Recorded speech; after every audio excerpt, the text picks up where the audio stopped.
بہت لوگ دیکھیں ایسے اہل اللہ بھی دیکھے ہیں میں نے کہ وہ زیادہ روتے دھوتے نہیں ہیں لیکن برائیوں سے بچے ہوئے ہیں.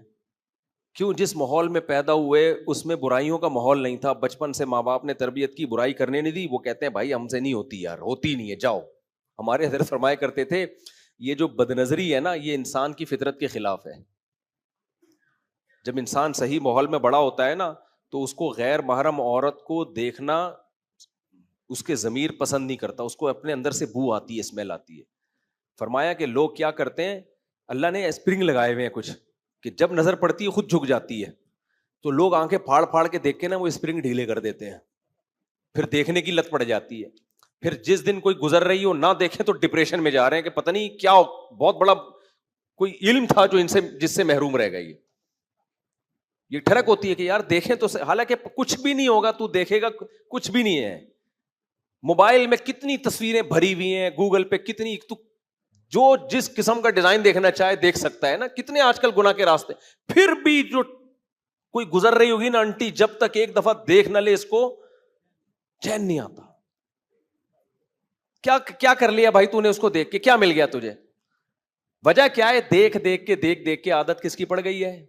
دیکھنے کی. تو اس کا علاج کیا ہے بھائی؟ جو کام کرتے رہنے سے کرنے کی عادت ہوتی ہے, چھوڑتے رہنے سے چھوڑنے کی. بالکل وہی فارمولا ہے, جس وجہ سے لت پڑی ہے وہی چھوڑتا رہے گا تو شروع میں تکلیف ہوگی, اس کے بعد چھوڑنے کی عادت. پھر کوئی گزرے گی تو تیری نظر ہی نہیں اٹھے گی. جو آنکھیں پھاڑ پھاڑ کے دیکھ رہے ہوں گے تجھے ان پہ تعجب ہوگا, بھائی کیسے پاگل لوگ ہیں یار ٹھرکی, تجھے ان پہ تعجب ہوگا. سمجھ رہے ہو کہ نہیں سمجھ رہے ہو؟ دیکھو سچ بولتے رہنے سے سچ کی عادت پڑتی ہے, جھوٹ بولتے رہنے سے جھوٹ کی. پھر جب ایک دفعہ جھوٹ کی عادت پڑ جائے نا اس آدمی کے لیے, گالیاں دینے سے گالیوں کی عادت پڑتی ہے, اللہ بچائے. جب نہیں ہو تو پھر نکلتی نہیں ہے منہ سے, پڑ جائے تو پھر گالی روکنا بڑا مشکل ہوتا ہے. تو کسی بھی طرح سے اپنے آپ کو بھائی نیکی کا عادی بناؤ. تبھی دیکھو ہم کہتے ہیں نا اپنے بچوں کو غیر مسلم ممالک میں مت بھیجو. چھوٹے غیر مسلم کنٹریز میں مسئلہ کیا ہو رہا ہے, یہاں مسلم ممالک میں ہوتا یہ ہے کہ بچہ کبھی کفر کی بات سنتا ہی نہیں ہے, چاروں طرف وہ دیکھ رہا ہے اللہ رسول کی بات. چاہے مسلمان گنہگار بھی ہو, اسلام کے خلاف کوئی بات نہیں کرے گا. کوئی اس کے نماز پڑھتا دیکھ کر تعجب کا اظہار نہیں کرے گا. بچہ اسی ماحول میں یوز ٹو ہو جاتا ہے. اس نے نبی کے خلاف کبھی بات نہیں سنی ہوتی, اس نے اللہ کے خلاف کبھی بات نہیں سنی ہوتی. وہ اس نیکی کا عادی ہو جاتا ہے. وہ کہتا ہے بھائی سب کچھ چھوڑ سکتا ہوں, ایمان نہیں. لیکن غیر مسلم ممالک میں ہم تو اپنی آنکھوں سے دیکھ کر آئے ہیں. جو بچے اسلامی اسکولوں میں نہیں پڑھتے ان کی بات کر رہا ہوں, جو وہاں بھی جاپان اور امریکہ اور ان میں جو اسلامی اسکولوں میں, وہ تو پھر بھی ٹھیک ہے. اسلامی اسکولوں میں نہیں پڑھ رہے نا, وہ تو بیسیوں قسم کے لوگوں سے ان کا صبح شام واسطہ پڑ رہا ہے. ایک آدمی نے مجھے بتایا میں ملحد ہو گیا تھا, اسلام چھوڑ دیا تھا میں نے کہا کیوں بھائی؟ کہہ رہا میں چائنا میں رہتا تھا, میں نے نماز ایک دن پڑھ رہا تھا, ایک چائنیز آیا اور کہا یہ تم کیا کر رہے ہو؟ میں نے کہا نماز پڑھ رہا ہوں میں. کہہ رہا ہم ہمیشہ پاکستان میں پڑھتے تھے تو لوگ دم کرواتے تھے آ کے, یار نمازی ہے چلو یار. کہہ رہا وہ چائنا والا, کہہ رہے کیوں کیا کر رہے ہو؟ میں نے کہا بھائی اللہ کی عبادت. اس نے کہا اللہ کیا ہوتا ہے؟ میں نے کہا اللہ جس نے پیدا کیا. کہتے ہیں اس کی کیا دلیل ہے تمہیں اللہ نے پیدا کیا ہے؟ کہہ رہے میں نے کہا بھائی اور کس نے پیدا کیا؟ کہہ رہے خود بخود ہوا ہے یہ سب کچھ. اب کہتے ہیں ہم نے کبھی یہاں تو سنا نہیں تھا یہ سب باتیں. تو اتنے لوگوں نے اس قسم کی باتیں کی. کہہ رہے میرے دل میں وسوسے آنا شروع ہو گئے. پھر وہ ڈاروین کی تھیوری, یہ ایک سیل بنا تھا, پھر ٹوپی ڈرامے جو یہ گھماتے ہیں یہ لوگ فضول بکواس, کہ وہ جب پوچھو نا بندر سے ایک دم سے انسان کیسے بن گیا, بیچ کی نسلیں کہاں غائب ہو گئیں؟ ابے وہی بات ہے نا, ایوالو ہوئے ہیں تو آہستہ آہستہ ہوئے ہوں گے نا. کچھ انسان بن چکے ہوں گے, کچھ ابھی بننے والے ہوں گے, یا سارے اکٹھے ہی ایک دم انسان بن گئے؟ تو بیچ کی نسلیں مارکیٹ سے شارٹ کیسے ہو گئی, اس کا ان کمبختوں کے پاس کوئی جواب نہیں ہے. کہتے ہوئے ایک بڑا ڈیزاسٹر ہوا ہے, کوئی حادثہ ہوا ہے کہ بیچ کی ہزاروں نسلیں ایک دم سے دھماکے سے کچھ ہو گئی. کوئی جواب نہیں ہے ان کمبختوں کے پاس. تو پھر نر مادہ کیسے بن گئے ایوالو ہو کے؟ میاں بیوی کا ملاپ ہوتا ہے, مرد عورت کا ملاپ ہوتا ہے. ملاپ اولاد پیدا کرنے کے لیے تھوڑی ہو رہا ہوتا ہے, وہ تو اپنی خواہش پوری کر رہے ہیں, نتیجے میں اولاد. یہ اتنا زبردست اتفاق بھی ایوالو ہو کے ہو گیا. تو کوئی جواب نہیں ہے کمبختوں کے پاس. ایک نے ایسی کمبختی کی ہے, اللہ کے وجود کی ایک بہت بڑی دلیل پتہ ہے کیا ہے؟ کہ ہر جانور میں ایک الگ ڈیفنس سسٹم اللہ نے لگایا ہوا ہے. یہ بڑی دلیل ہے کہ فطرت نے اتنی ذہین کیسی تھی کہ کچھ مینڈک ہیں جن کے رنگ ہرے ہوتے ہیں کیونکہ وہ ہرے پتوں میں ہوتے ہیں، اس سے ان کا دشمن ان کو پہچان نہیں پاتا. کچھ میں اللہ نے زہر رکھا ہے. یعنی جتنا سست جانور ہوگا اتنا ڈیفینس کا نظام اس کا اتنا اچھا ہوگا، کیونکہ سست ہے اس کو تو سب کھائیں گے. اب دیکھو کچھوا سست ترین جانور ہے. دنیا کا سست ترین جانور کون سا ہے؟ کچھوا ہے. بھاگ ہی نہیں سکتا. واکنگ پہ نکلے گا نا تو آدمی کہتا ہے تو اپنی جگہ کھے، میں خود کام نمٹا کے آ جاتا ہوں، تو مجھے بتا تو نے کیا لینے جانا ہے دکان سے. ایسے سست چلتا ہے اور کمزور بھی ہے. تو اس کو تو ساری دنیا کھا جاتی، سارے جانور کھا جاتے، لیکن اللہ نے اس کو اتنی اوپر اس کی پلیٹ رکھ دی ہے، اتنا مضبوط خول بنا دیا ہے کہ آپ کوئی بھی شیر جائے اس کو کھانے کے لیے، لومڑی جائے، کتا جائے، اب بھاگ تو سکتا نہیں ہے وہ. تو کچھوا کیا کرتا ہے؟ اپنے آپ کو اس پلیٹ کے اندر چھپا لیتا ہے اور پلیٹ کو نیچے چپکا دیتا ہے. کتا بیٹھا ہوا انتظار میں، اب اس کے اوپر بیٹھ جائے پلیٹ کے اوپر، اس کو نوچے، اس کی جو ڈھال ہے اس پہ کوئی اثر بولو نہیں، اس پہ پنجے مارو، ہتھوڑے مارو، وہ انجوائے کرتا ہے، آرام سے بیٹھا ہوا. بولے جو کتا بیٹھا بیٹھا نا، کتا کہے گا کتا میں ہوں، حرکتیں تیری کتے جیسی ہیں. کیا کتا پر لگایا ہوا تو نے؟ اب کتا بیٹھا رہے گا، شیر بیٹھا رہے گا، کتنا ٹائم ہے. اچھا اس میں ڈر یہ ہوتا ہے کہ بھائی کچھوا اندر بیٹھ گیا نا، اب ہو سکتا ہے کچھوے کو تو 20 کام ہوں گے یار، اب کب تک بیٹھا رہے گا؟ شیر اگر بھوکا ہے وہ تو بیٹھا رہے گا نا باہر، تو اب کچھوا بھی تو بور ہو کے نکلے گا نا ایک دن. بھائی آپ قلعے کا محاصرہ کر لیتے ہیں فوجی لوگ، تو ایک وقت آتا ہے وہ اندر جو لوگ ہیں تنگ آ کے بولتے ہیں اب گرفتاری دے دو یار، ہم ساری زندگی یہیں تھوڑی گزاریں گے. ہر ایک کی ایک ایج ہوتی ہے نا، 10 سال تھوڑی قلعے میں محصور ہو کے رہیں گے. تو کچھوے کو اللہ نے عمر اتنی لمبی دے دی ہے. میں نے تنزانیہ میں 300 سال پرانے کچھوے دیکھے ہیں، جس پہ یونائٹڈ نیشن نے ان کی عمریں لکھی ہوئی ہیں کہ 300 سال پرانا. اتنے پرانے کچھوے، اتنی لمبی عمریں ہوتی ہیں ان کی. تو اللہ نے عمر اتنی لمبی دے دی کہ شیر اب بیٹھا ہوا انتظار کرے گا. شیر بولے گا یار میں 20 سال 10 سال 15 سال دنیا میں لے کے آیا ہوں، اس کمبخت کے انتظار میں میرے 2-4 سال گزر گئے، میری زندگی تو آدھی زیادہ ختم، اور یہ کمبخت. کچھوا کہے گا میں تو 300 سال تک رہوں گا، میرے پاس ٹائم بہت ہے. اس کو عمر بھی اتنی، اس کو جلدی ہے ہی نہیں کسی کام میں. کہے گا کوئی بات نہیں یار، زندگی کے 2-4 دن اگر کم بھی ہو گئے تو میری صحت پہ کوئی فرق بولو نہیں پڑے گا. اب یہ ساری اس بات کی دلائل ہیں کہ یار اس کو نظام کو کسی نے بنایا ہے.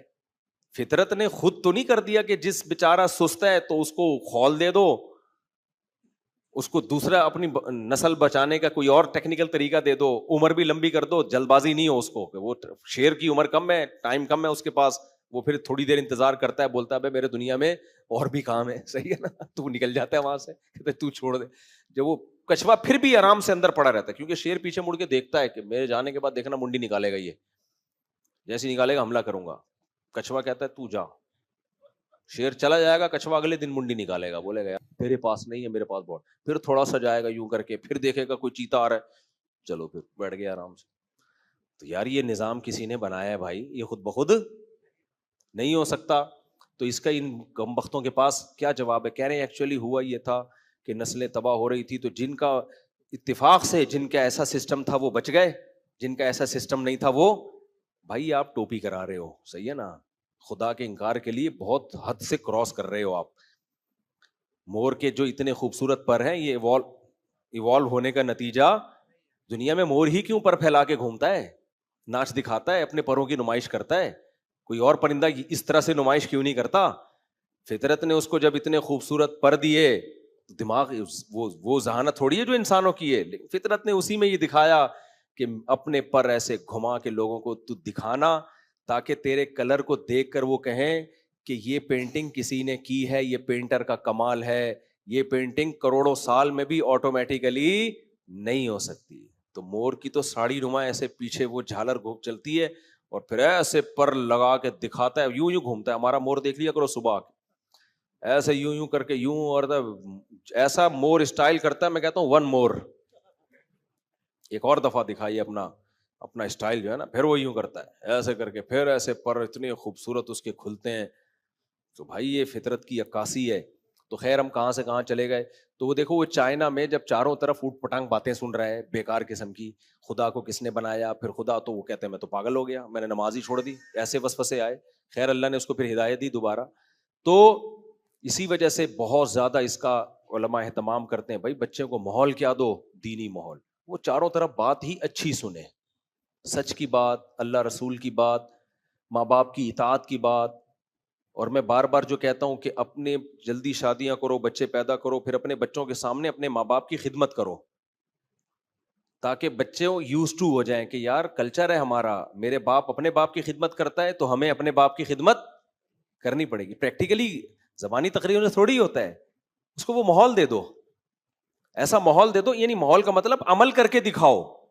دیکھو فوج میں جب ٹریننگ دیتے ہیں تو کیا ترغیبیں دیتے ہیں, دنیا کی کسی آرمی میں دیکھا کہ آفیسر ترغیب دیتا ہو کہ دیکھو تم سب نے کل صبح اٹھ کے 1 گھنٹہ جاگنگ کرنی ہے, 1 گھنٹہ واکنگ کرنی ہے, 20 ڈپس نکالنے ہیں, اور اتنی دفعہ اٹھک بیٹھک کرنی ہے, ٹھیک ہے کل سے آپ لوگ شروع کر دینا, اپنا خیال رکھنا, تاکہ جب ٹریننگ اس طرح سے ٹریننگ ہو تاکہ جب جنگ ہو تو پھر ہم اس میں لڑ سکیں.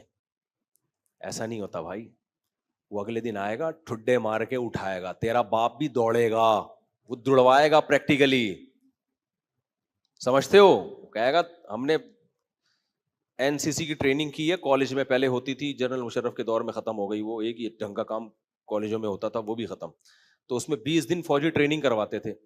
کوئی صوبے دار میجر ہمارے آفیسر تھے, وہ بچوں کو نا, ہمیں کالج کے لڑکوں کو, وہ بھائی ہم نے جو ٹھڈے کھائے ہیں نا ان سے ہمیں یاد ہے, بیٹھے ہوئے تمیز سے انجوائے کرنے, اٹھو دوڑو.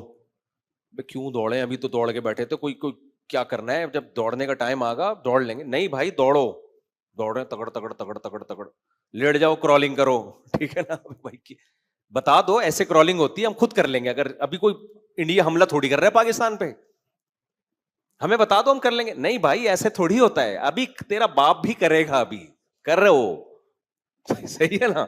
پریڈ کرو, پریڈ ہمیں, مجھے بڑی اچھی پریڈ آتی ہے, مجھے پریڈ جو فوجیوں والی پریڈ ہے نا, بالکل پاؤں سے پاؤں ملا کر میرا شمار اچھی پریڈ کرنے والوں میں ہو گیا تھا. یعنی اس کے جو ہے نا بڑا, مجھے وہ جو ہمارے آفیسر تھا, جو بھی ٹیچر تھے, ہمیں ٹریننگ کر رہے تھے, بڑی زبردست پریڈ, ہم لوگ بالکل پاؤں سے, جیسے یہ پریڈ نہیں ہوتی ایسے ٹھک ٹھک ٹھک, وہ دائیں مڑ بائیں مڑ پورا سیکھا ہوا ہے ہم نے 20 دن میں. تو وہ یہ نہیں کہ ایسے دائیں مڑنا ہے ایسے بائیں مڑنا ہے, اور پہلے سیدھا ہاتھ پاؤں آگے کرنا ہے, پھر الٹا ہاتھ, اور دیکھنا جب وہ اس کا سیدھا پاؤں ہو تو تم بھی اپنا ہی سیدھا, ایسا نہ تم الٹا نکال رہے ہو آگے. چلو ٹھیک ہے یہ ہو گئی, یہ کر لینا 20 دن. کوئی کرے گا بھائی, کان پکڑ کے نا کروایا جاتا ہے. فوج میں بھی ایسا ہی ہے, دوڑوایا جاتا ہے, ٹریننگ دی جاتی ہے, ٹھڈے مارے جاتے ہیں, اس کے بعد جا کے پھر بھی پریکٹس ہوتی رہتی, فرضی جنگیں مسلط کی جاتی ہیں, اس کے بعد جا کے انسان اس قابل ہوتا ہے کہ جنگ ہو تو وہ کچھ کر سکے. اگر ترغیبات دیتے تو نہیں ہوتا, تو یوز ٹو کرنا پڑتا ہے. سمجھتے ہو گے نہیں سمجھتے؟ تو اپنے آپ کو عادت ڈالنے کے لیے روزے کی, نماز کی, تلاوت کی ماحول بناؤ, اور عادت ڈالو کسی بھی طریقے سے, جرمانے لگا لگا کے عادت ڈالو کہ میری اگر فرض چھوٹ گئی, ناشتہ گول, ناشتہ نہیں کروں گا. سمجھتے ہو؟ جس دن فرض چھوٹی اس دن ناشتہ نہیں, عادت پڑے. 40 دن کسی بھی طرح سے کر لینا انسان کوئی کام کو, تو یوز ٹو ہو جاتا ہے, عادت پڑ جاتی ہے.